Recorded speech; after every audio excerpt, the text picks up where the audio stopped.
quería felicitar a la organización del evento, ya que yo también he sido dirigente de la carrera de Ingeniería de Matemática y yo sé lo que cuesta motivar a la gente y hacer cosas dentro de la misma carrera. El estudiante de Ingeniería de Matemática comúnmente, después de cierto nivel, se torna un poco especial, ¿ya? La carrera tiene un cierto aura que hace que los estudiantes cambien de alguna forma. Bueno, por eso, así que más que nada eso, felicidades a todos los que organizaron este evento, ¿ya? La otra cosa, antes de partir con lo que voy a exponer ahora, que es básicamente lo que yo hice en mi tesis de pregrado. Yo soy Eduardo Uribe Sepúlveda, ¿cierto? Soy ingeniero matemático, salió desde la UFRO el año 2007, ya llevo un año y tanto afuera, y lo que les voy a exponer es básicamente lo que yo hice como mi tesis de pregrado y algunos avances que estoy haciendo ahora en mi tesis de magíster, que estoy tomando un magíster también en la misma línea, en modelación matemática. Entonces, como primera cosa, yo quisiera hacer una pregunta. Todos los que estamos aquí alguna vez fuimos estudiantes de ingeniería matemática o somos estudiantes de ingeniería matemática. La pregunta del millón es cuando entraron, estaban tenían el papelito ese para las postulaciones. ¿Quién sabía qué cosa es lo que es un ingeniero matemático? O sea, al momento de entrar, voy a estudiar ingeniería matemática. ¿Por qué? ¿Ah? ¿Alguien sabe? Dijo, el momento de tomar esa decisión, voy a estudiar ingeniería matemática por esto, o realmente sé lo que me metí cuando yo empecé a estudiar ingeniería matemática. Yo le aseguro que si hacemos una encuesta, el 99% de aquí no tenía idea por qué estudié ingeniería matemática. La mayor respuesta yo creo que va a ser, no, me gustaba la matemática y me metí acá adentro.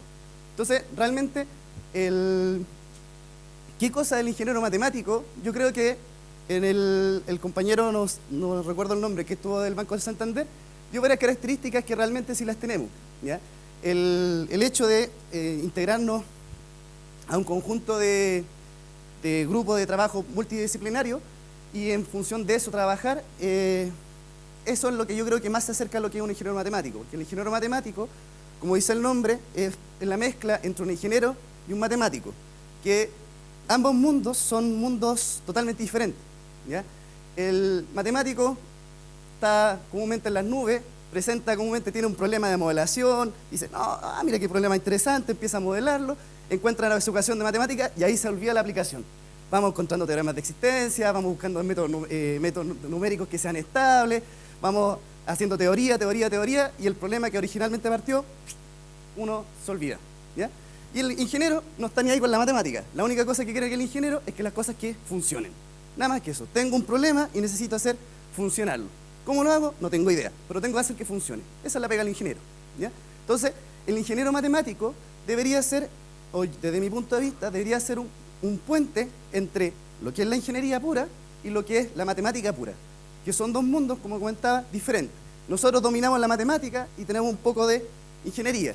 Y la idea es, de alguna forma, tratar de usar todo lo que nosotros sabemos de matemática, tratar de aplicarlo en ingeniería, ¿ya? Entonces, ¿qué es lo que les voy a presentar yo hoy día? Eso como visión. Optimización de la cazoleta de una turbina hidroeléctrica tipo Pelton. ¿Qué cosa es? Es primero una turbina hidráulica tipo Pelton. La turbina, bueno, básicamente la conferencia hoy día, que se ve larga, es cortita, ¿ya? Básicamente vamos a ver la motivación que me llevó a este problema, ¿cierto? Las características que tienen las cazoletas y cómo construí tanto el diseño de la cazoleta, porque había que hacer un diseño, finalmente cómo hice un modelo de optimización con el cual resolví el problema que yo mismo planteé, ¿ya? Entonces vamos viendo, como motivación, vamos viendo qué cosa es una turbina hidráulica tipo Pelton. La turbina hidráulica tipo Pelton es una turbina que está construida hace más de 120 años, que la construyeron el Pelton, ya a eso ya daría su nombre, y la construyó buscando, cuando necesitaba limpiar el oro, necesitaba hacer circular el agua. Y de alguna forma instaló una turbina y empezó a hacer que girara para ir limpiando el oro, básicamente, ¿ya? Pero el azar hizo que una de las paletas se le moviera y causara un efecto que él no tenía previsto. Que justamente eso fue lo que le inspiró para generar la cazoleta tipo Pelton, ¿ya? La turbina, en general, es una turbina de acción tangencial. ¿Qué quiere decir que sea tangencial? Que el chorro incide tangencialmente, ¿cierto? Aquí lo pueden ver que Aquí viene, este es el inyector por donde viene el agua sale por aquí e impacta de forma tangencial al rotor, ¿ya? Esa es la característica que tiene este tipo de turbinas, porque hay otras turbinas que son, por ejemplo, las que tiene la grande hidroeléctrica, que son las Francis o las Kaplan, que son de acción con eje horizontal, es decir, el chorro lo atraviesa la turbina y no pasa por al lado, como es el caso este, ¿ya? ¿Y cuál es la gran gracia que tiene esta turbina? La gran gracia es que el chorro, al impactar a las paletas, ¿cierto?, se divide en dos. Y como se divide en dos, sale en dirección contraria a la que entró. Entonces, si nosotros todos lo miramos vectorialmente, yo tengo el chorro que va pasando con una cierta velocidad hacia acá y sale en dirección contraria. Y eso significaría que la cantidad de velocidad que estoy pasando desde allá hacia allá fue un cambio en 180 grados, se podría pensar. Entonces, la transmisión de energía cinética que está pasando el chorro a la cazoleta es casi máxima, se podría decir. Ahí empiezan los pequeños detalles que, obviamente, si sale en 180, puede golpear a la cazoleta que sigue, y hay un montón de cosas que están entre medio, ¿ya?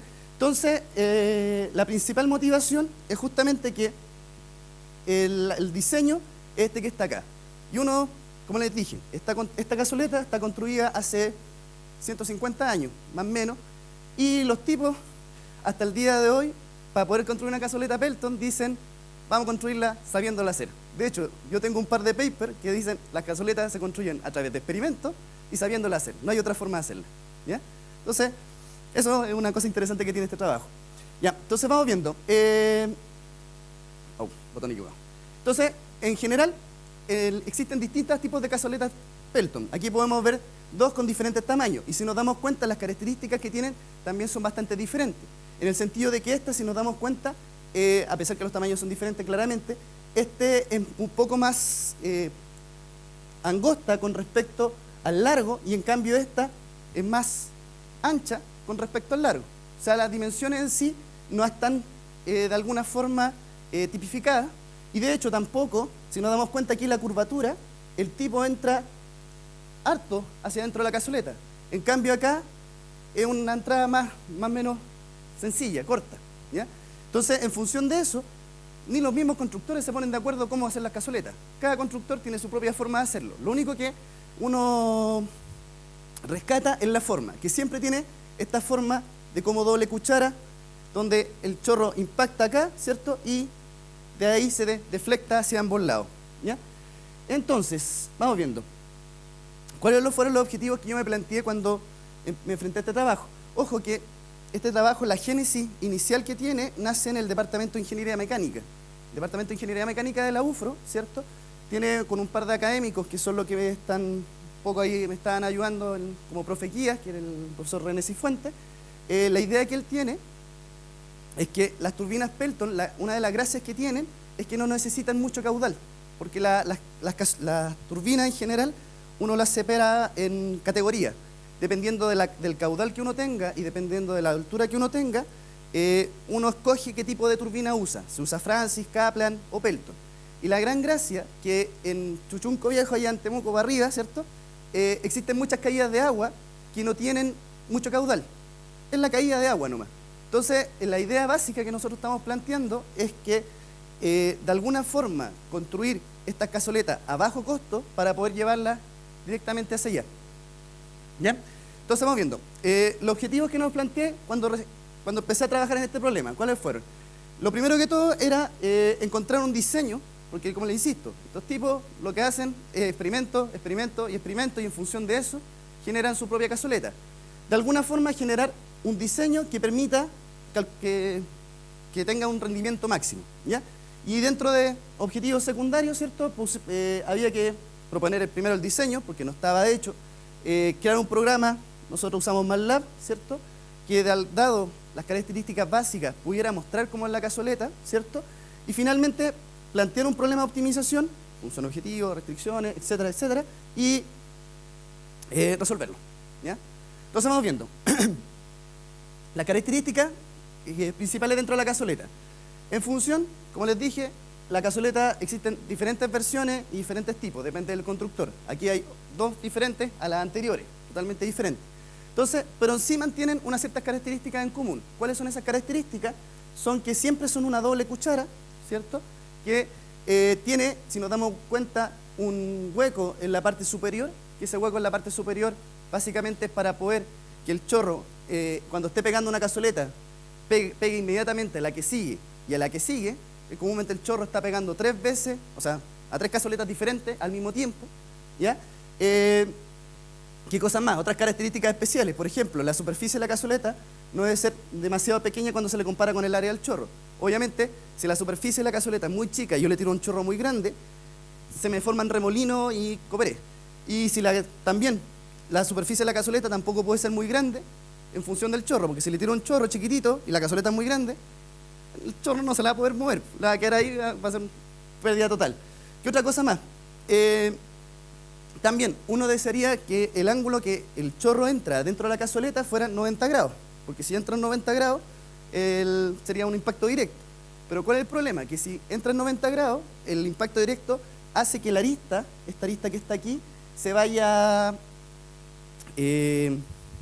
gastando. Entonces va a ser que en algún momento dado no tenga mucha vida útil la cazoleta. Entonces el ángulo con que debe entrar el chorro no debe ser muy grande. Y al igual que el ángulo de salida, también lo ideal. Lo vimos en el monito que teníamos anteriormente, ¿cierto? La ideal era que entrara directamente y que saliera en dirección contraria. Pero eso realmente tampoco se puede hacer, porque si entra, como les comentaba, en 90 grados, el tipo va a causar que la arista se desgaste, y si sale en los 180 grados, el tipo que va a pasar va a chocar con la cazoleta que viene arriba. O el chorro va... Pues están todas las cazoletas, están todas siempre bien pegadas, una a la otra. La idea es que el chorro no se pierda para nada, ¿ya? Entonces vamos viendo. Dentro de las características, ¿cierto? También los constructores más o menos ahí hay un cierto acuerdo. Tengo que tener un poquito más de 90 y un poquito menos de 90 para el ángulo de entrada y para el ángulo de salida. Obviamente, bueno, aquí hay un problema de interpretación en cuanto a los ángulos, pero bueno, la idea es que entre así y salga así, pero con un pequeño angulito, ¿ya? Entonces vamos viendo. ¿Qué fue lo que hicimos nosotros? O qué es lo que hice yo. Dije, ya chota, tengo estas características, sé cómo es así. Esto, de hecho, aquí si lo vemos, esto pareciera ser como una elipse que se están moviendo, ¿cierto? Entonces dijimos, trabajemos con elipse, ¿ya? Entonces, simplemente, para la parte que está acá arriba, nosotros generamos un diseño que fuera de elipse, ¿ya? El primer diseño fue todo una elipse y todo una elipse. Ese fue el primer diseño. Cosa que no se veía muy bonita. Entonces después dijimos, chuta, aquí tengo varios problemas. Mejor que no sea una elipse entera, sino que tengamos 2 elipses. Una elipse para la parte delantera y una elipse para la parte, bueno, al revés. Una elipse para la parte delantera y una elipse para la parte trasera. Y adicionalmente, yo sé cómo el chorro tiene que pegar en un filo, tiene que pegar en una cierta arista. No vamos a dejar que estas elipses estén pegadas, sino que vamos a darle un cierto largo, que va a ser el largo del filo central, ¿ya? Y adicionalmente, como dijimos, eran casi una elipse. Entonces nosotros impusimos un factor delta, que básicamente son elipses trasladadas, ¿ya?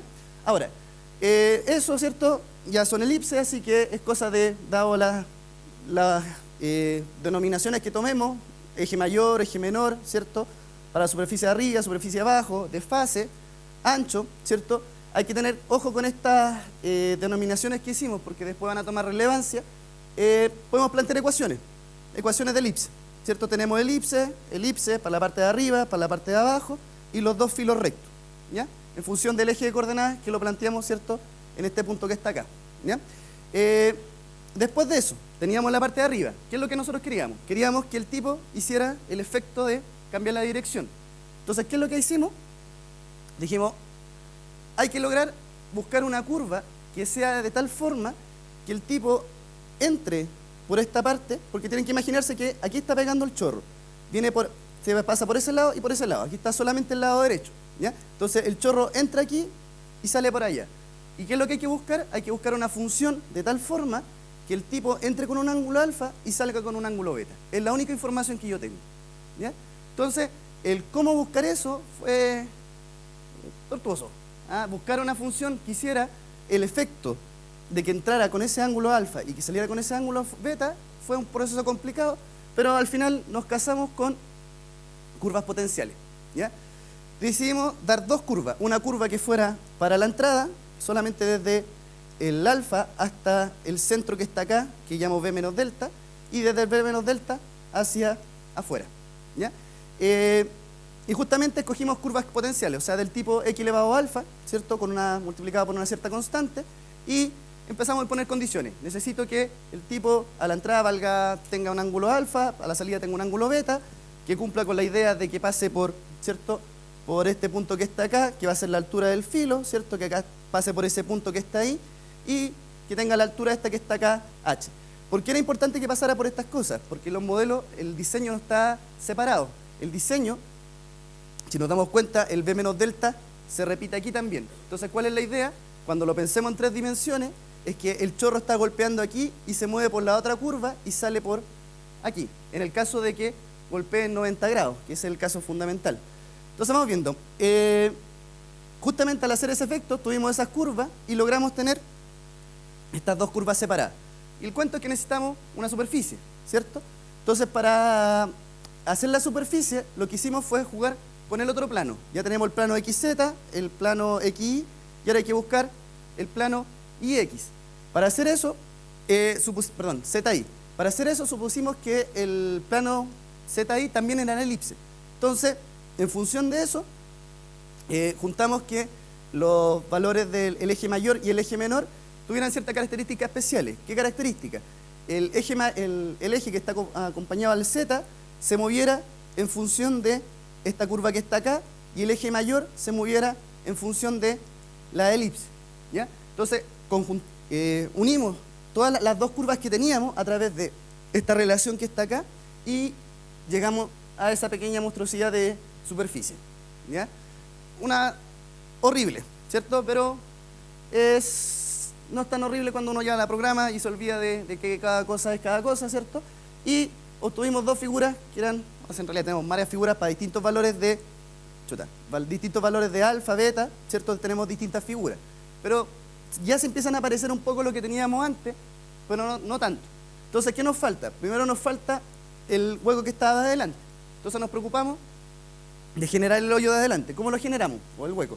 El efecto que hace ese agujero que está adelante es que justamente el chorro, cuando impacta al recién entrar a la cazoleta, el tipo también está atravesando el hueco y está pegándole a la otra cazoleta y está recién saliendo de la tercera. Entonces hay como 3 cazoletas que están golpeándose, ¿ya? Entonces justamente en el plano XY, ¿cierto? Lo que nosotros hicimos fue dibujarle una circunferencia, ¿ya? Que en el caso de nuestra superficie, lo único que hicimos fue restringir el dominio, porque pensemos lo que este espacio que está acá es lo que yo voy a llamar mi dominio. Tengo mi dominio en el plano XY y estoy proyectando sobre el plano Z, ¿ya? Entonces, en función de eso, me quedan esas figuras que están ahí, que ya se parecen mucho más a lo que son la cazoleta original, ¿ya? Ahora, de hecho, este fue el diseño con que trabajamos finalmente, ¿ya? Y más aún, como yo les dije, me titulé yo el año 2007 y el año 2008 los ingenieros mecánicos construyeron este diseño que está acá, ¿ya? Y de hecho, el diseño lo tengo ahí, pero después se lo voy a mostrar cuando sea el momento. Entonces vamos viendo, construcción del modelo, vamos viendo. Hay que, obviamente, optimizar esto, así que busquemos primero el modelo de optimización. Vamos viendo, primero que todo necesitamos las variables. Obviamente, ¿qué es lo que vamos a definir de variable? Nosotros en un diseño, para poder generar esto, nosotros lo que necesitamos son varios datos. Necesitamos cuánto va a ser el eje mayor de la elipse que va por delante, el eje mayor de la longitud, o sea, del eje de la elipse que va por detrás, ángulos de entrada, salida, desfase, el ancho, que viene dado por B, ¿cierto? El largo del filo. Entonces, justamente todos esos parámetros definen esa curva, porque el resto es una cosa espacial nomás. Entonces, justamente, para nuestro modelo de optimización, usamos esas variables, como el diseño geométrico, el que de alguna forma me define la figura, ¿cierto? Usamos esa misma parámetros para poder generar el problema de optimización. Entonces nosotros tenemos todo ese conjunto de parámetros que justamente son los del diseño, ¿ya? Entonces en función de eso empezamos a plantear cuáles son las restricciones. Aquí, como decía el compañero de la mañana, el del Banco Santander, aquí fue necesaria mucha conversación con los ingenieros mecánicos. Era que, chuta, profe, ¿cómo se hace esto? No, no, mira, aquí pasa esto, ya, a ver, voy a ver cómo me la craneo yo. Iba, planteaba ecuaciones, profe, ¿sabe qué me está pasando esto? Ah, no, esto no sirve, no es así, tiene que pasar esta otra cosa. Chuta, de no encerrarme, a cranearme, y así fue una constante de ir todos los días a jotearlo para entender bien cómo es el problema. Es una comunicación con el ingeniero ahí, pero el profe, de todo esto que está acá, él no entiende nada. Él sabe lo que pasa y lo que no debería pasar, pero cómo hacerlo, no tiene idea, ¿ya? Entonces, en función de eso, nosotros hay un conjunto de restricciones que fuimos generando, que son algunas restricciones más matemáticas, que las impone el mismo diseño, y algunas restricciones que son del mismo punto de vista mecánico, que tienen que pasar porque así pasa, ¿ah? Son mecánicas. Entonces, vamos viendo. Aquí hay un conjunto de restricciones que son más matemáticas. ¿Cuáles son esas? Por ejemplo, estas dos que están acá, yo tengo una curva que hace este efecto. De hecho, a modo de detalle, la primera curva que yo generé hacía eso. Era al revés, ¿ah? En vez de ser convexa, era cóncava. Entonces ahí me tuve de material un buen tiempo, pero eso fue básicamente porque las condiciones que yo tomé para generar el diseño, o sea, el primer monito, no cumplían estas restricciones, que eran las básicas para que fuera convexo, ¿ya? Segunda cosa, hay restricciones que las da el mismo espacio, ¿cierto? Que son, necesito evitar que el desfase se me copa todo al ancho, necesito evitar que la parte delantera necesita, si nos damos cuenta, acordamos, el hueco, el chorro tiene que pasar por acá. Entonces, como el chorro tiene que pasar por acá, al menos el diámetro tiene que poder pasar. Entonces, justamente por eso tenemos estas restricciones que están acá. Esto es de restricción del filo, ¿cierto? Porque el filo, si la cazoleta es, estoy suponiendo que el chorro va a impactar justamente en el filo, tiene que ser al menos el porte del filo.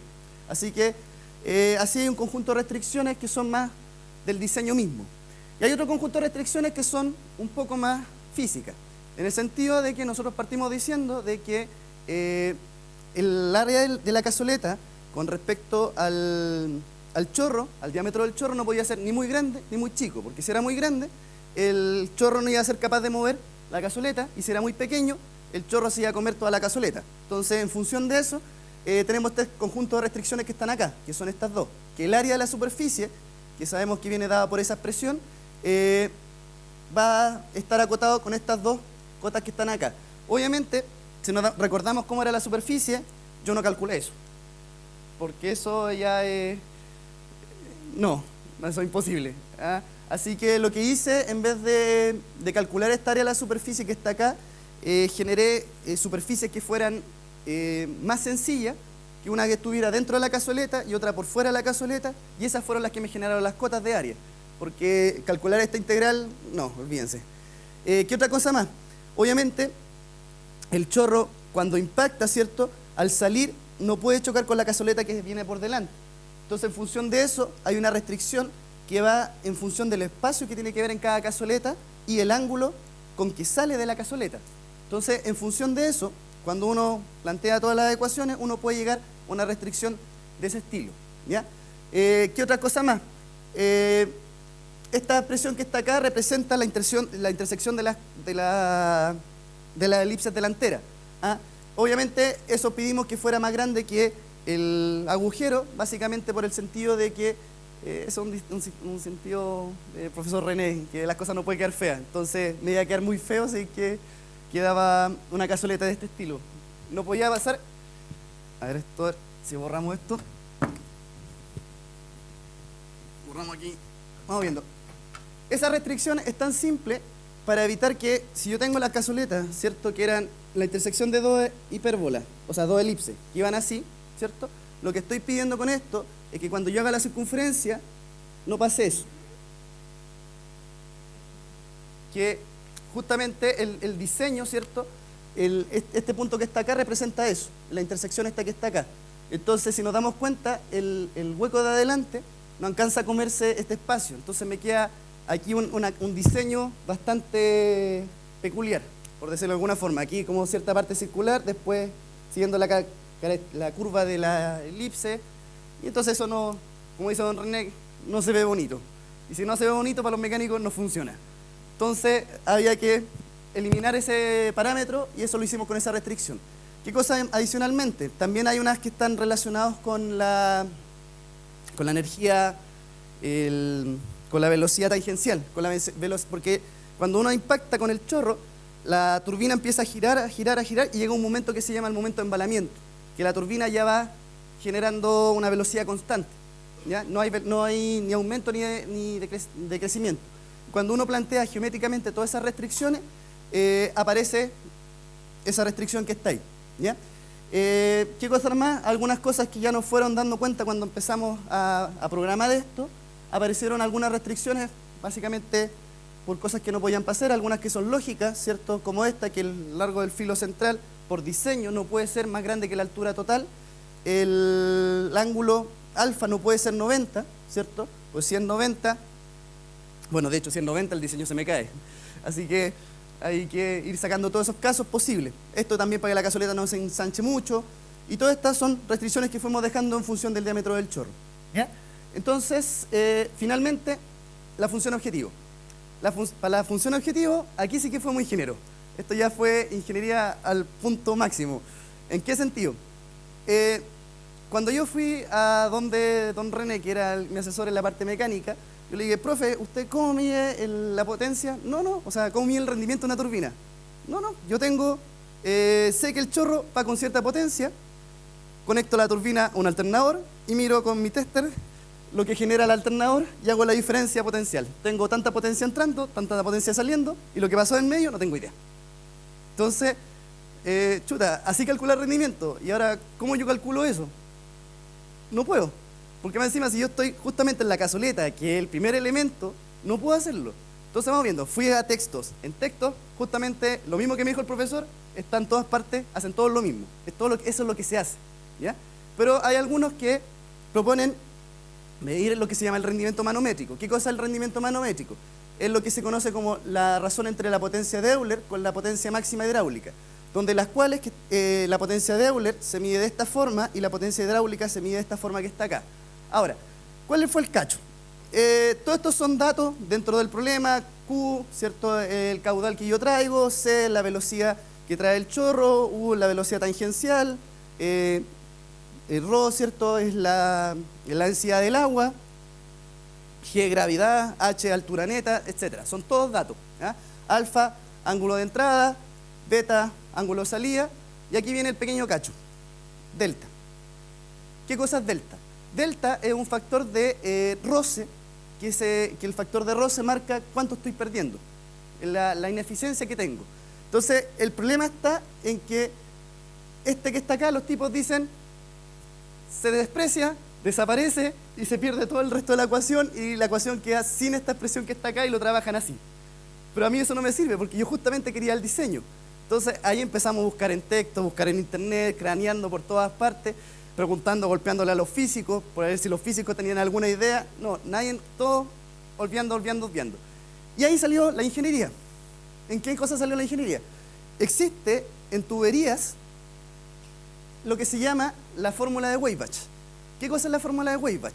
La fórmula de Weisbach lo que mide es cuando yo tengo un codo de tubería,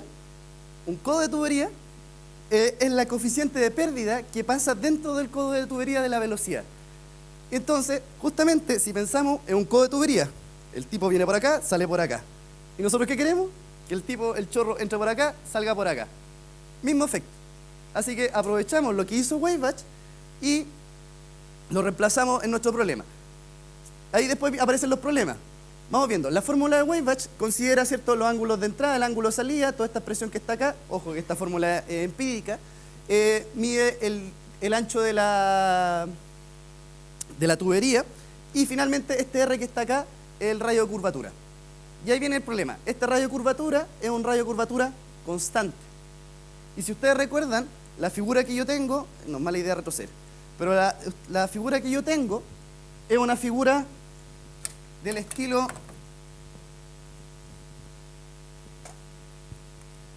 es una cosa así. Obviamente, eso no tiene curvatura constante. Entonces, ¿qué hacemos? Chuta, primera idea fue promediar todos los radios de curvatura. Pero el problema se nos produce aquí. el radio de curvatura es infinito. Se dispara a la punta arriba porque no hay curvatura. Entonces, chuta, tampoco nos sirve. Segunda alternativa, en vez de promediar, lo que hicimos fue, en vez de promediar los radios de curvatura, promediamos los rendimientos. Dijimos, si tengo un radio de curvatura, voy a tener un rendimiento asociado. Y en función de eso, voy a promediar todos los rendimientos posibles y voy a obtener un cierto coeficiente de estimación. Obviamente, los radios de curvatura son asquerosos, porque la curva tampoco era tan bonita, así que los radios de curvatura quedaron de esta forma. Y obviamente nosotros integramos todo numéricamente, ¿ya? Y acá al hacerla, si nos damos cuenta, al hacer estas simplificaciones que están acá, uno se simplifica muchas cosas, y más aún, si en la práctica uno sabe que C y U básicamente son proporcionales, y existe una cierta constante que las une, así que finalmente después de simplificar un montón de cosas, llegamos a que la función objetivo va a ser eso que está ahí. Entonces finalmente nuestro modelo de optimización quedó planteado de esa forma, ¿ya? Donde, como lo habíamos comentado, aquí están las restricciones de área, restricciones de convexidad, restricciones geométricas, restricciones físicas, etcétera, etcétera, ¿ya? Entonces, pescamos todo eso, lo metimos, como les dije, originalmente todo esto parte a través de los mecánicos, que los mecánicos querían construir esta cazoleta. De hecho, ellos construyeron una cazoleta, que es la cazoleta que construyó Wegener, que la construyó como el 2004, pero él la construyó a experimento. Con Tecnil empezó a hacer no sé si ustedes conocen lo que se llama el programa CAD/CAM, que son programas mecánicos, que son programas de simulación, que el tipo, uno va haciendo un diseño geométrico y el tipo iba casi borrando con una goma, no, esto aquí sí, y empezó a diseñar así, y el tipo creó su cazoleta. Y creó su turbina, y la aprobaron, y tenía un rendimiento de como 30%, más o menos por ahí, ¿ya? Entonces, yo dije, ya, pues, hay una cazoleta construida, comparemos eso con respecto a lo que hice yo. Entonces, en función de eso, los resultados numéricos.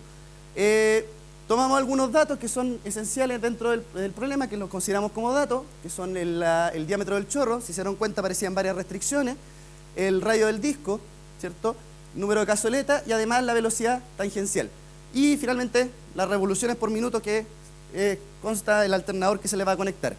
Entonces, la tesis del Wegener tenía, en función de los parámetros que yo tomé, tenía estos valores.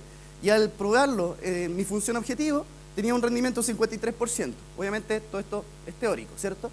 Y yo al momento de resolverlo por SQP, cambiaron los parámetros, ¿cierto? Y el rendimiento aumentó considerablemente, ¿ya?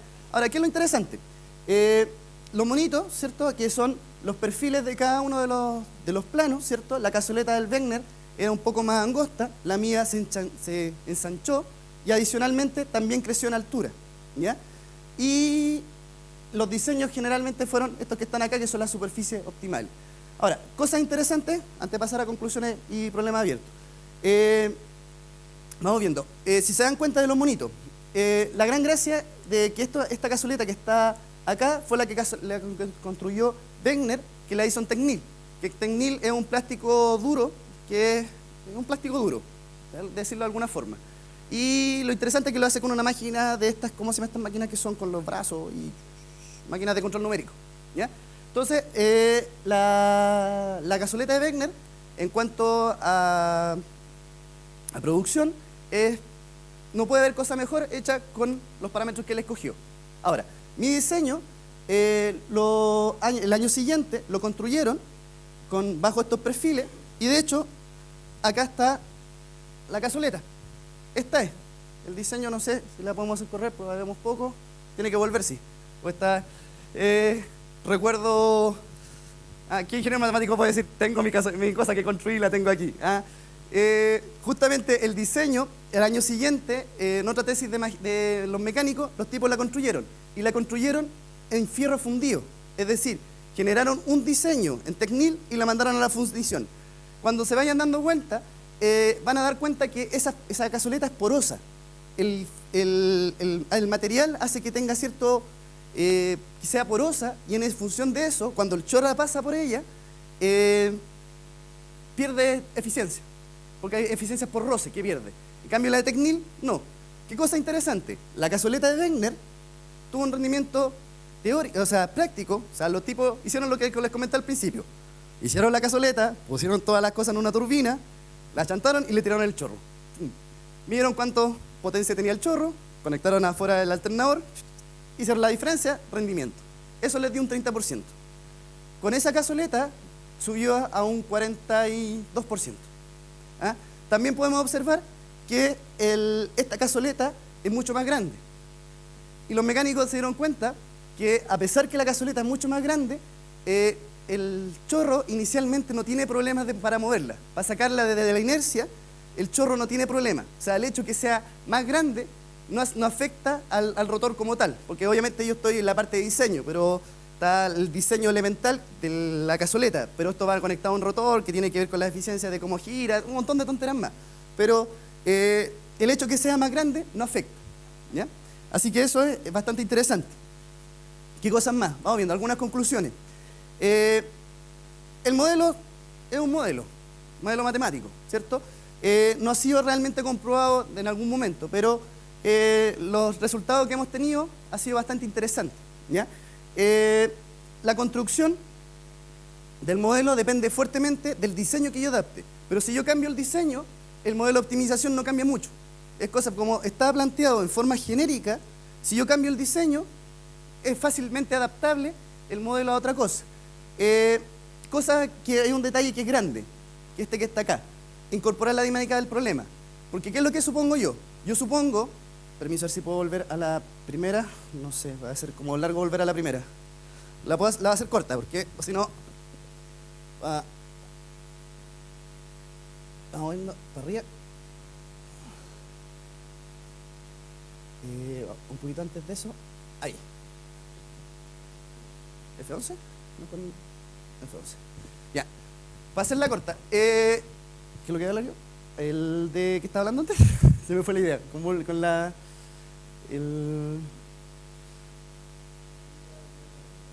la dinámica, justamente. Eso es cosa importante. Cuando el chorro pasa, golpea y hace este efecto que está acá, lo hace cuando está golpeando en 90 grados. Obviamente la cazoleta se va moviendo y el chorro va pegando en diferentes tipos de ángulos. Y justamente en 90 grados, yo lo único que estoy suponiendo es que el chorro entra por aquí y sale por ahí y el chorro se movió así y nada más. Pero obviamente eso es bien lejano a la realidad porque el chorro se tiene que ir moviendo dentro de la cazoleta, va ir pegando en diferentes tipos de ángulos y yo estoy solamente considerando uno de esos golpes, no todos, ¿ya? Entonces, eso es lo que le faltaba originalmente al problema. Eso era originalmente, ¿ya? Porque esto tiene una panilla para volverse fácil, ¿cierto? Que era una cosa así. No, ya, vámonos para el final. 35.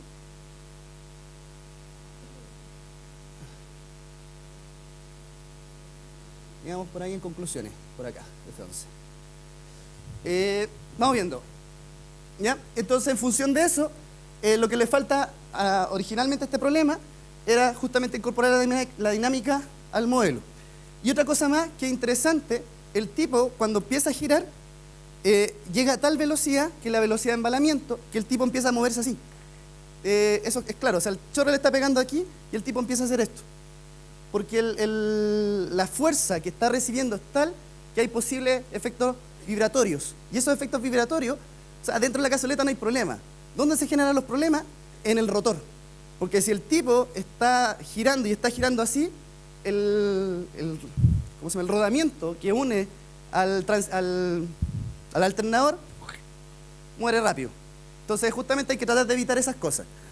Bueno, eso fue lo que hice yo en mi tesis de pregrado.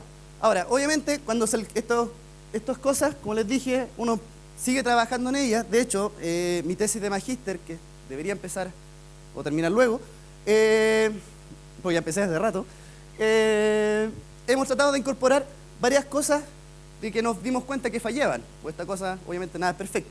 Entonces vamos viendo. Primera cosa, esa realmente les mentí. La cazoleta que está pasando no es la mía. No, así sé. Pero no es la mía por un pequeño detalle. ¿Cuál es ese pequeño detalle? El pequeño detalle, que la matemática todo es bonito, pero a la realidad ya hay que cambiar las cosas. El pequeño detalle pasa en esta zona que está aquí. En esta esta zona que está aquí, si uno la mira de lejos, se da cuenta que es plana. O sea, si uno la mira lejos no hay problema, pero si uno la mira bien cercano, pareciera ser plana. De hecho, la diferencial que uno tiene acá es del orden de la 10 a la menos 3. Y lamentablemente la maquinaria que construye esas cosas tiene sensibilidad de 10 a la menos 2. Entonces, básicamente, la cazoleta esa es plana en el fondo. El tipo viene plano para arriba. Entonces, ¿qué es lo que pasa? Es que el chorro entra y se devuelve por donde mismo, porque impacta a una parte plana y se devuelve. Entonces eso obviamente se pierde, ¿ya? Entonces justamente los mecánicos, ¿qué fue lo que hicieron? Cortaron esta parte que está aquí y le pusieron circunferencia, ¿ya? Eso fue ingeniería de mecánico. Tengo el problema, ¿cómo lo arreglo? Corto y pongo una circunferencia que es lo que me sirve. Entonces, justamente, para cambiar, para que eso no lo tenga que hacer el mecánico, sino que lo haga un mismo programa, lo hice yo. O sea, corté la última parte ahora y le puse esta circunferencia, una circunferencia tanto para la entrada como para la salida. Y con eso mejoro el hecho de que no me quede el fondo plano, básicamente. Entonces ese fue el único cambio que le hice al diseño, ¿ya? ¿Qué cosa más vamos viendo? Eso fue lo que hice al diseño. Vamos viendo el modelo. El programa, ¿cierto? Hice mi programa en MATLAB, que claro, obviamente usé la rutina del FMINCON, el SQP, con todas sus opciones, bla, bla, bla, bla. Pero finalmente había ciertos parámetros que ingresarle. Yo ese programa lo mejoré, porque en función de lo que tenía originalmente era que yo le daba cuánto era el caudal, o sea, le daba cuánto era el diámetro del chorro, le daba un montón de parámetros, ¿ya? Lo que hice finalmente fue reducirlo solamente toda esa cantidad de parámetros a estos dos, que son el caudal y la altura. Y con el caudal y la altura uno puede deducir todas las fórmulas y fundamentalmente lo que me importaba a mí es que a través de la investigación de ¿cómo se llama Weich y Reichenbach, que propusieron los tipos, lo único que dijeron, el ángulo el ancho tiene que ser de tal forma, el alto de tal forma y la longitud de tal forma. Entonces yo en función de eso creé otro programita que justamente simulaba lo que ellos predecían y lo adaptaba a mis parámetros. Entonces lo que me permitió hacer eso fue que yo pudiera empezar a jugar con el programa. Porque antes yo necesitaba la condición inicial, necesitaba saber cuántas cazoletas tengo, necesitaba saber cuál era el rayo del rodete, necesitaba saber todas esas tonteras para poder ejecutar el programa. Entonces, en función de esto otro, al dejar el programa en función de estas dos cosas, yo pude inventar tonteras. Vamos a inventar esta situación y tirémosla. Empecé a jugar. Entonces, de hecho, cuando empecé a reventar el programa, me pasó esto, que está acá, que hice iteraciones bajo las mismas condiciones de caudal y de altura, y lo único que hice fue cambiar la solución inicial. Vamos a partir de diferentes puntos. Estaba tratando de ver la posibilidad de ver la estabilidad dentro de mi programa. Y justamente me apareció algo curioso. Si nos damos cuenta, llego al mismo rendimiento, o sea, dicho del lenguaje de optimización, llego al mismo valor óptimo, pero la solución óptima no es la misma. Si nos damos cuenta, los ángulos se mantienen iguales. El ancho también se mantiene igual. La altura, cambio que debe ser error numérico, no hay mayor que eso. Pero el largo son diferentes. El largo total no hay problema, porque el largo total de la cazoleta es A1 más A2 más C. El largo es el mismo. Todo esto, si yo le sumo a todas estas tres cantidades que están acá, es lo mismo. Pero se distribuyó en diferentes valores. Si nos damos cuenta, por ejemplo, aquí A1 vale 26 y acá A1 vale 33. Pero la diferencia era que acá C valía 26 y aquí vale 21. Entonces el tipo, como lo que le quité acá, se lo pongo acá y así fui manteniendo más o menos el mismo largo. Entonces, ¿qué es lo que pasa? Que tengo soluciones múltiples. Y eso no es bueno, ¿ya? Y entonces ahora la pregunta es, chuta, si tengo soluciones múltiples, ¿por qué pasan? Y entonces justamente ahora nos vamos al inicio. Yo lo único que hice fue decir, el chorro pega aquí y se mueve a lo largo del ancho y el alto. Por lo tanto, justamente, estas variables que están acá, las que no varían, perdón, son las que están en la función objetivo. El largo no está considerado. Entonces, ahí me puse a investigar en distintas formas y dije, voy a mover el chorro. Ahora, ¿cómo voy a mover el chorro? Si yo lo digo, empiezo a moverlo pegando diferentes tipos de ángulos, el problema se me genera en que pierdo mi función objetivo. ¿En qué sentido? mi función objetivo, lo único que era un codo, ¿cierto? Y con eso yo estaba contento. Ahora, si empiezo a fijarme que la cazoleta, el chorro empieza a pegar así, el movimiento ya no es en 2D, en 3D, porque atraviesa se empieza a mover a lo largo de la cazoleta, y ahí yo coopero con mi función objetivo. Entonces dije, chuta, tengo que de alguna forma arreglármela. Ingeniero, tengo que ser ingeniero, de alguna forma tengo que sacarla. Entonces justamente me di cuenta que este programita que está acá, hice otro programa, que a medida que el chorro golpea en el plano superior de la cazoleta, el chorro se deforma. Y de hecho, uno lo puede ver como si tuviera un cilindro y empezar a ver diferentes planos, a cortarlos en diferentes tipos de ángulos. Entonces, si nos damos cuenta, si yo lo corto inclinado, tengo una elipse. Y a medida que empiezo a avanzar en función del ángulo, voy teniendo una elipse que se va deformando. Si nos damos cuenta, aquí era una circunferencia, porque no había impacto. Pero acá ya es una elipse que es más larga con respecto a esta y es más alargada con respecto a esta. De hecho, cuando llego al centro de la cazoleta, se torna nuevamente una circunferencia porque estoy pegando 90 grados. Entonces tengo un plano atravesado ahí. Entonces justamente la idea de cómo generar la dinámica la vamos a hacer en función de este cilindro que está acá. En función del ángulo en que esté golpeando la cazoleta, ¿cierto? Yo voy a generar otra... voy a tener, en función del ángulo, saber cómo es el chorro. Entonces, en cada posición, yo voy a estar midiendo la idea que tenía originalmente. Entonces, de hecho, a través de otros papers que he pillado por otras partes, también sé en función de qué ángulo se mueve. Entonces, yo tengo, en función del ángulo, yo ya tengo totalmente delimitado cómo se mueve el chorro dentro de la cazoleta, como tal. ¿Qué otras cosas más? Curioseando en internet, paper 2008, 2009, cosas que es posterior al que yo trabajé, ¿cierto? Encontré un paper, no sé, le digo, ingeniería, esto es ingeniería pura. Los tipos que hacían, pescar la cazoleta, le pusieron un montón de sensores atrás y le tiraron un chorro. Así nomás, pusieron la cazoleta como tal, le pusieron sensores atrás y le tiraron un chorro a toda la potencia y empezaron a mover el chorro. Y se dieron cuenta que en función del ángulo en que pegara el chorro y en función de la zona que estuviera, era diferente la transmisión de energía que tenía el chorro sobre la cazoleta. Y eso lo dejaron expresado obviamente en gráfico y un montón de tonteras, y eso que es lo que está reflejado acá. Entonces justamente yo me pongo a pensar, tengo el chorro, yo sé cómo, en función de qué ángulo tenga, yo sé cómo está pegando.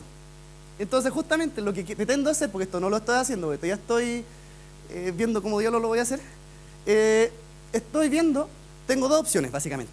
Como tengo la función en función del tiempo, del teta, y también tengo una función en la parte espacial. Entonces, chuta, tengo dos opciones.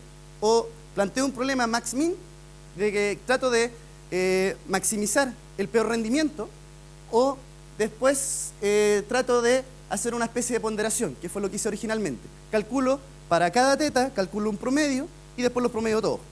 Entonces, estoy ahí balanceando. ¿Qué hago? Cada problema tiene su propia problemática como tal. Bueno, bibliografía, ¿cierto? Hay algunos, principalmente todo lo que tiene que ver con diseño, ¿cierto? Lo saqué de la tesis de pregado del Wegener, que fue él el que hizo como todas las cosas. Él fue, si yo estuve ahí tratando de cranearme con ecuaciones, él estuvo con un cincel ahí tratando de cranearse cómo hacer la cazoleta. Así que ahí está la gran parte de lo que es diseño. De acá sacamos lo que tiene que ver con los rendimientos de Wavebatch, montones de cosas más que estaba buscando por ahí. Cosa interesante, esta que está acá. Si ustedes se meten a esa página, esta es una empresa italiana que vende turbinas. Y la turbina que vende la ofrece con un 40% de rendimiento. La ofrece con eso. Entonces, la cazoleta que tenemos que andar dándose vuelta por ahí tiene un rendimiento 40% y está hecha en fierro fundido. Nosotros, el profesor de mecánica piensa que si la hacen Tecnil, el rendimiento debería subir, no sé, un 45, 46%. Entonces, básicamente estoy teniendo el mismo rendimiento que tiene una italiana. Así que eso hace que uno se sienta como bacán. Bueno, y finalmente la última fue la que anda construyendo la cazoleta por ahí. ¿Preguntas? ¿Consultas?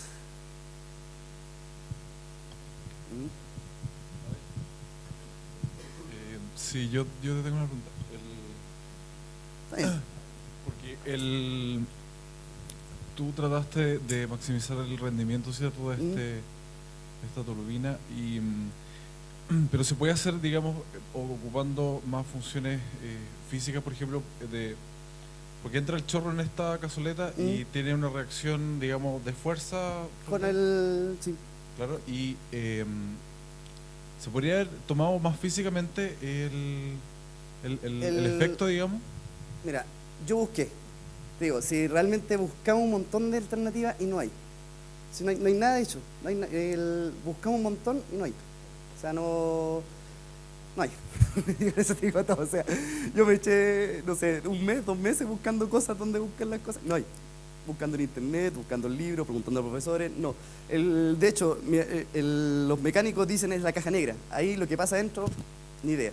Aunque ahora último, en los últimos años, 2008, básicamente salieron un par de papers que están usando una EDP, pero están usando la EDP de continuidad. Están usando la EDP de continuidad, están usando la EDP de... No sé si hace un par de años, ¿ustedes conocen a Vicente el Toro? No, no es Vicente el Toro, ¿cómo se llama? El del Toro.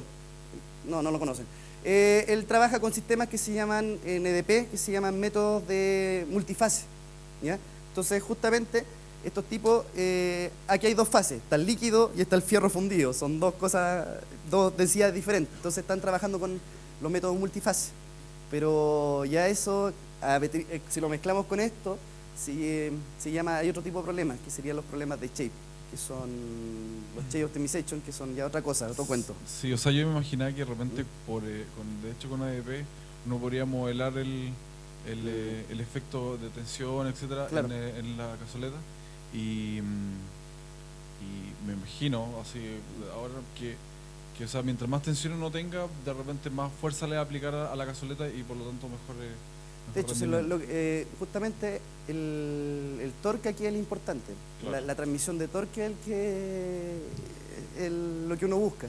Y justamente por eso nosotros lo que nos centramos fue en la potencia, ¿cómo se llama esto? En la energía cinética que uno tenga. Porque al cambiar la velocidad, la energía cinética es máxima. Entonces... Por eso lo pensamos desde ese punto de vista, pero desde la EDP le hemos hecho el kit así lo más posible, porque si no, ya eso ya...